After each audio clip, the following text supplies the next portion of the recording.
Welcome to Almost Here, Round the Corner Future Technology Podcasts with Richard Jacobs. Future technologies poised to transform our lives for better or worse are the focus of this podcast. Almost here means these technologies are now here and starting to be used, or just around the corner, from Bitcoin to artificial intelligence, 3D printing, blockchain, virtual reality, and more.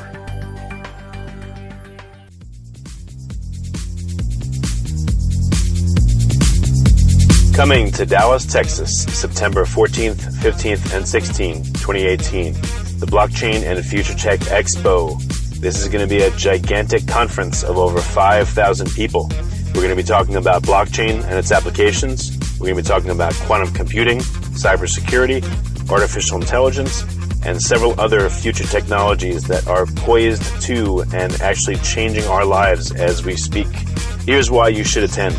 As you may know, early adopters are the ones that investigated and profited from things like the gold rush in the 1800s, from the dot-com boom in the 1990s, from the internet boom in 2005, from the smartphone explosion in 2007, from the real estate boom that ended in 2008, and of course, from the Bitcoin boom that started in 2012. Early adopters act now. They don't wait till later. They go out west first, in their covered wagons. They find the biggest gold nuggets. If you consider yourself an early adopter and you want to find the biggest nuggets, then you owe it to yourself to attend this upcoming conference. Blockchain is going to affect how we control and store our medical data, how we send money around the world, how we bank, and more. But artificial intelligence, quantum computing, and cybersecurity will play a pivotal role in our lives as well. And that's why our next event, September 14th to the 16th at the Dallas Convention Center, is going to have not only 5,000 plus attendees, but will showcase blockchain, AI, cybersecurity, quantum computing, and more. You want to get in on the coming gold rush of future tech and opportunity as an early adopter. Don't be left out. To register, go to bftexpo.com. That's blockchainfuturetechexpo.com. Thank you. Hello, this is Juliet Lamar with Future Tech Podcast. My guest today is Paul Paradis. He is the co-founder and chief revenue officer at Sezzle, which is a really exciting new company that is giving power to people in sales. So, hi, Paul. How are you? I'm doing great today. How are you doing? I'm doing excellent. I'm really excited to hear about Sezzle, which I love the name. Thanks. So why don't you give our listeners, a little about you? What is Sezzle and what do you do? Sure. So Sezzle is a company that I started with a friend of mine from business school a couple of years ago. And the underlying premise for the company is that if you look at how young people in the U.S. shop, pay for things, how they think about financial services, it's really different from how previous generations thought about those things. And primarily, their lack of access to credit is very restricted. There are a lot of a lot of laws passed after the recession that kind of restricted young people's access to credit cards specifically. And so they're having a hard time building their credit score. They're having a hard time getting that kind of budgeting power, purchasing power that credit cards afford people. And so we thought about, how we can help this young consumer, purchase the things that they want in a financially responsible way, over time, like a credit card, without the financial pitfalls that credit cards provide. And so we rolled out a new digital payment platform that enables young consumers, really any consumer, but most of our users are young, to buy now and pay later with interest-free installment plans. So they'll buy something online, pay with Sezzle. We collect 25% of the purchase total at the time of sale. We pay the merchant in full upfront, and we assume all repayment risk. And then we collect 3 additional 25% installments every 2 weeks for the next 6 weeks. So they essentially can spread their purchase over 4 paychecks. And it's completely interest-free. They don't rack up debt. We don't check their credit score. We don't fash into the credit bureaus. So it really is completely aligned with the consumer's interest in mind, helping them, have the budgeting power like a credit card without the financial pitfalls. And merchants love it because it increases their sales considerably, on average around 7-8%, and we increase basket sizes. So when people check out with Sezzle, they typically buy 55% more stuff than with other payment methods. So it's kind of this win-win with merchants and consumers. I've always been a sales and marketing person my whole career. Started out working for the Timberwolves in the NBA, went to work for a couple change management consultancies after grad school, and now I'm here at Sezzle. So I basically help figure out how to increase the top line, how to sell more merchants, and it primarily has to do with sales and marketing. So wow, I mean, you're really putting a lot of trust in your consumers, really, the ones who are coming to you looking for credit, and that's really wonderful, and it's interest free. That's also really cool. So they're not going to be scared away by potentially getting themselves into debt that they can't dig out of. Yeah, no, you're right. We do place a lot of trust in them. I think in general, what we've seen is that people do want to behave, and do want to be good financial stewards and good people to work with and do business with. We don't give installment plans to everyone. There is some underwriting of the installment plans, and this is actually kind of where the real secret sauce comes in behind our solution. Most traditional consumer finance products like a credit card or maybe a digital line of credit with PayPal credit, or there's some other solutions out there. They've always checked your credit score to understand your ability to repay them, right?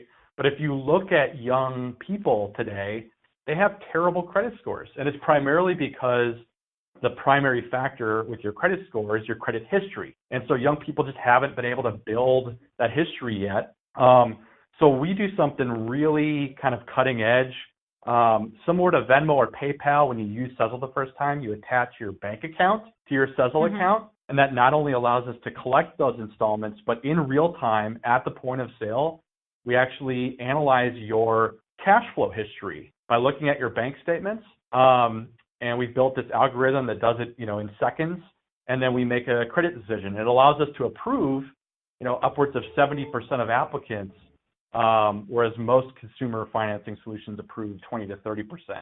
So, if you're a 23-year-old person, you just graduated from college, you don't have a credit card yet, you don't have a credit history yet, but you have a steady paycheck, and you want to just be able to buy something nice and pay for it over time, that's the kind of person that we want to help. Yeah, and a lot of times, so I guess going back to, you can go in and look at their bank account. So when you opt in to use Sezzle, you would be allowing you guys to kind of look through a bank account. I guess, how does security work with that? Yeah, it's extremely secure. We're PCI compliant, which is a very strict regulatory certification put in place by the federal government for card processors.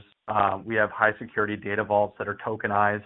So it's extremely, extremely secure. It's very similar to if you've ever used Mint or Robinhood or Venmo, any of these kind of new age fintech tools, all are using the similar technology to capture people's bank data and apply it for different purposes, right? And so we're all kind of piggybacking on the same foundational technology that's being provided by companies like Quovo, Plaid, Finicity, Yodlee. There's a number of these companies that have direct integrations with these banks so that you can provide services that traditional banks can't today. Exactly.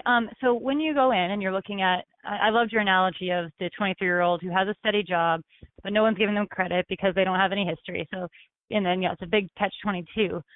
When it comes to a lot of millennials, I know a lot of my friends, they do freelance stuff.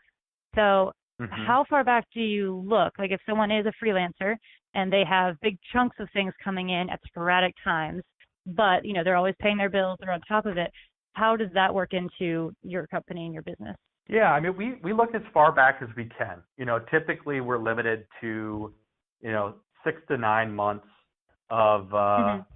bank data, and so we try and employ as much data as we can to make an accurate credit decision. But we know that there's probably some people that we're not giving installment plans to that we should be, and vice versa. So we're always working to improve our credit model, make it more sophisticated, capture those people that can repay us, and decline those that just can't. What kind of merchants do you Sure. have? And can you only use Sezzle on the website, or is it a tangible credit card type thing? Yeah, so I'll start with the first one. So currently, the only use case for Sezzle is if we are installed as a payment option in a store that you're shopping at, right? Kind of similar to PayPal.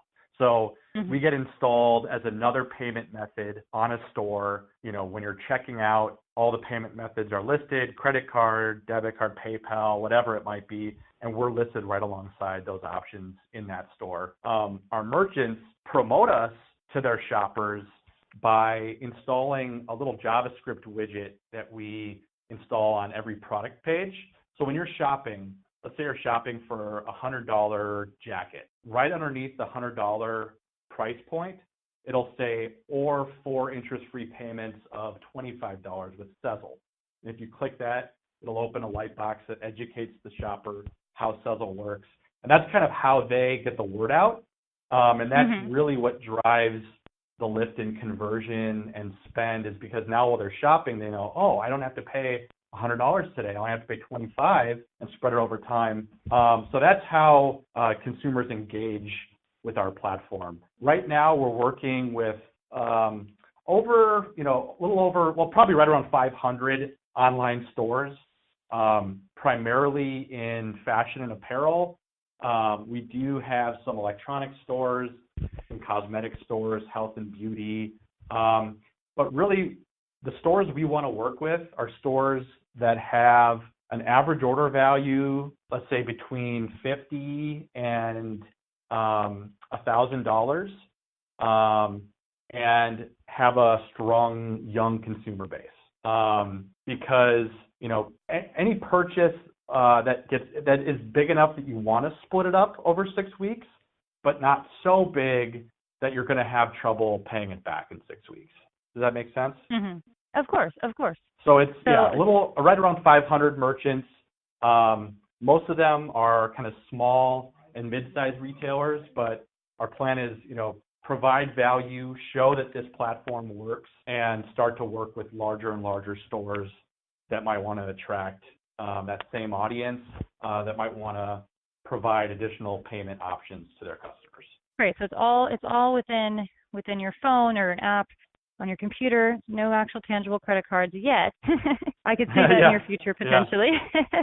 No, I think so. I mean, one problem that we'd like to solve, beyond empowering people to buy things that they can afford, but we want to actually help people build their credit, right? And unfortunately today, the credit bureaus are a little bit archaic, and even if we're reporting good repayment behavior to the credit bureaus, they look at someone's, need to use a service like ours as an indication that they're actually a subprime consumer. And so even if they're paying us back on time, it can often hurt their credit score. So we won't do that. So we're trying to figure out how can we solve that problem. One potential solution would be, maybe for our customers that are showing good repayment behavior, give them a starter credit card, enable them to build their credit, but also try and work in, the parts of our solution that make it consumer friendly. Keep the fees low, if not nothing. Allow them to set up very easy automatic repayment, things like that. Yeah, you're really making credit accessible and not as scary. I think a lot of times when you're just starting out, you don't have a credit card yet, you keep pushing it off because you're not quite sure how it works. You're probably not going to get approved.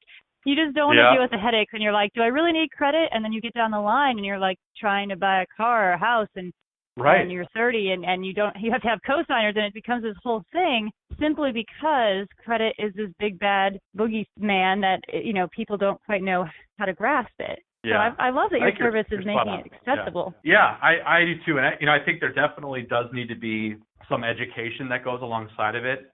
And we're definitely going to ramp up our efforts around providing content, to consumers about how to be financially responsible, how to build credit responsibly, things like that. It probably, some of the burden probably should fall on colleges and schools too, to do a better job of educating young consumers, because it is a really important aspect of life that I think goes overlooked often in our educational system. So, we're giving access to capital and to credit, but there should probably be some more education too. Absolutely. I've always said there needs to be a class in high school where you learn how to cook, you learn how to balance your checkbook, how mortgages work, and these classes don't exist, and so the need for a service like yours is truly out there. Yeah, I agree. So as a merchant who's coming to you with their products, you mentioned earlier that typically people spend 55% more stuff because they have this option of credit. They can space out the payments and they can actually afford it. So when a merchant comes to you, to your website, and they want to have a product, walk me through how that works with setting that up and what they can expect from you. Yeah, it's really easy. We have an online sign up. If they go to our website, there's a big sign up button on the top right.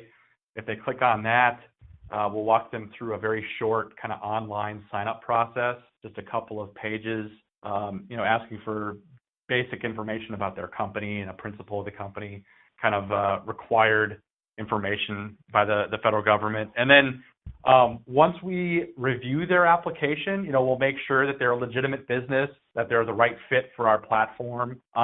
Then we will approve them, and they'll receive an email with installation instructions. Most of your kind of SMB and mid-sized retailers today are powered by, one of a handful of different e-commerce platforms out there: Shopify, WooCommerce, Magento, Squarespace. There's a bunch of them.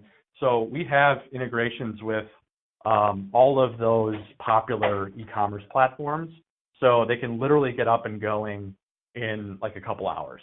It's really, really easy. Some of your larger stores that we work with that have maybe a little bit more custom website or a bit more a custom e-commerce platform like Commerce Cloud or something.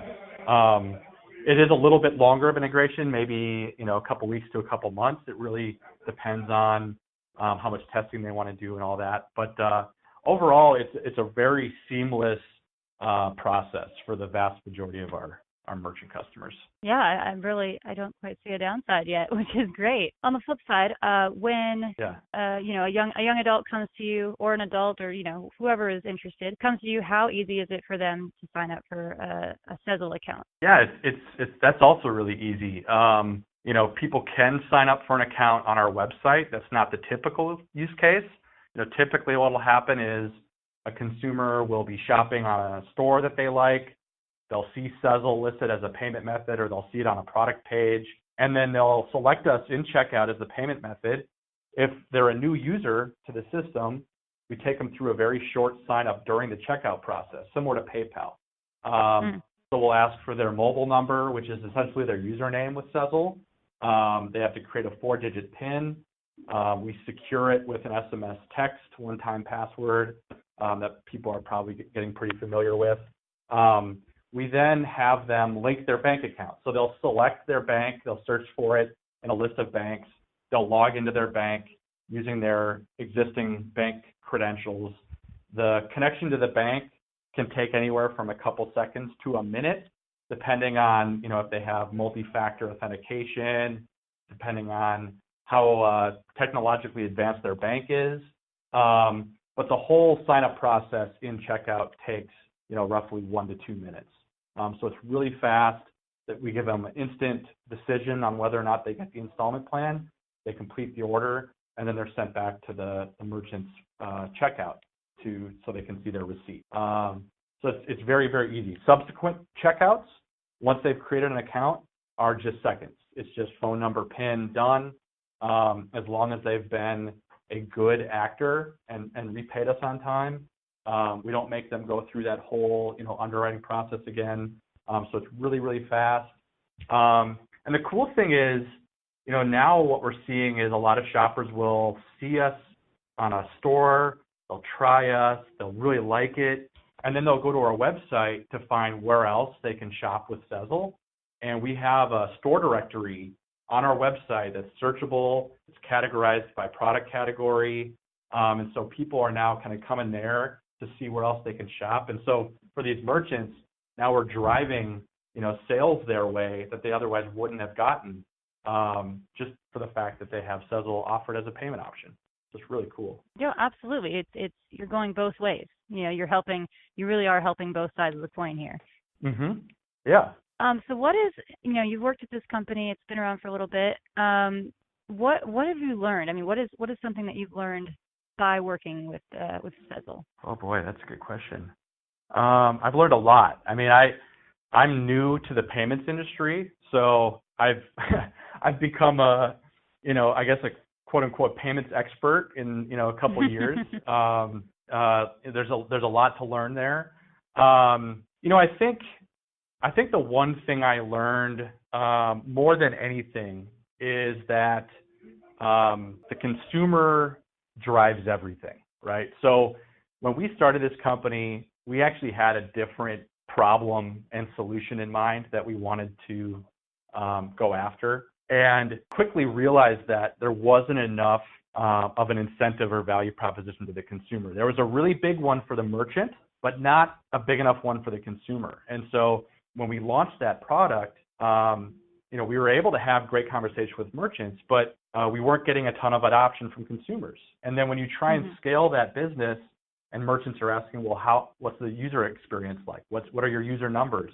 It doesn't matter what your value proposition is to that merchant. If it makes all the sense in the world, if you're not getting the consumers to use it, it's really not going to have much of an impact. And so what I've learned is that when you're building a company, when you're building a product, you have to have the end user's interests in mind, first and foremost. It's tough when you have a two-sided platform like this, where you have to sell to merchants and then get users to adopt your platform as well. It's kind of this tough balance. But if you really focus on providing a great deal of value to the end user, to the consumer, to your customer's customer, they'll adopt your product, So that's, I think, the one thing I've learned is you have to provide a great amount of value to the end user, or you won't get anywhere. No, and that's true. I mean, people really, you burn them, and they don't want to give you a second chance. Yeah, you're right. So do you see in the future, more companies like Sezzle popping up and being something that is accessible to our generation? Yeah, I think so. We're the first ones to offer this kind of product in the U.S. There are some other companies that are solving similar problems for different markets. You may have heard of companies like Affirm or Bread.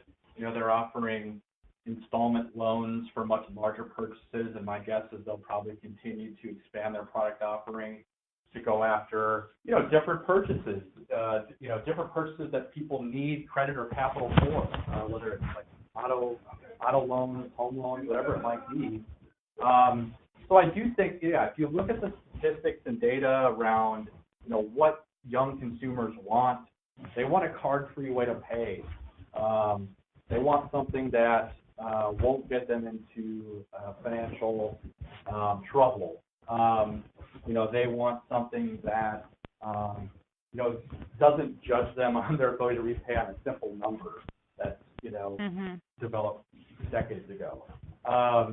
So I do think there's going to be more and more of these new companies popping up that are finding holes in the market, that are finding areas that banks have been unable to provide a solution for, and they're going to attack it and provide value. And whether or not they end up becoming huge tech companies like Apple or PayPal, or maybe get bought by a bank, or I don't know. It's an interesting industry because there's so much money to be made, and the players at the top are so powerful and well capitalized.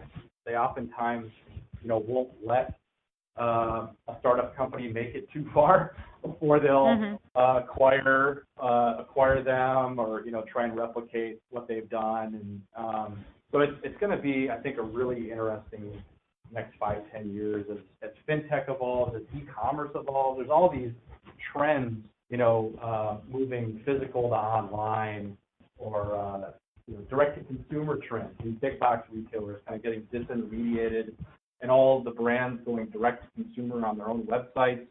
So many kind of interesting things going on that I'm sure there'll be plenty of companies building new solutions to.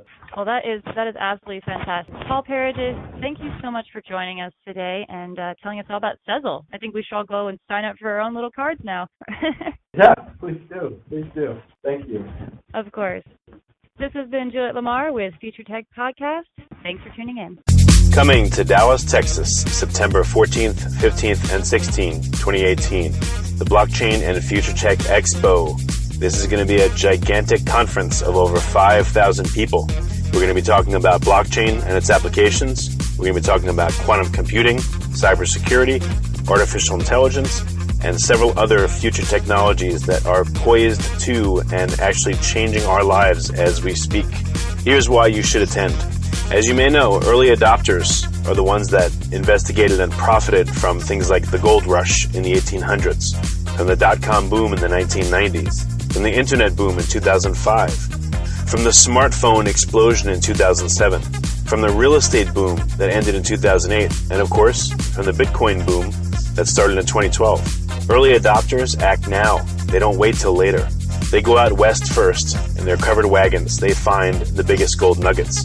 If you consider yourself an early adopter and you want to find the biggest nuggets, then you owe it to yourself to attend this upcoming conference. Blockchain is going to affect how we control and store our medical data, how we send money around the world, how we bank, and more. But artificial intelligence, quantum computing, and cybersecurity will play a pivotal role in our lives as well. And that's why our next event, September 14th to the 16th at the Dallas Convention Center, is going to have not only 5,000 plus attendees, but will showcase blockchain, AI, cybersecurity, quantum computing, and more. You want to get in on the coming gold rush of future tech and opportunity as an early adopter. Don't be left out.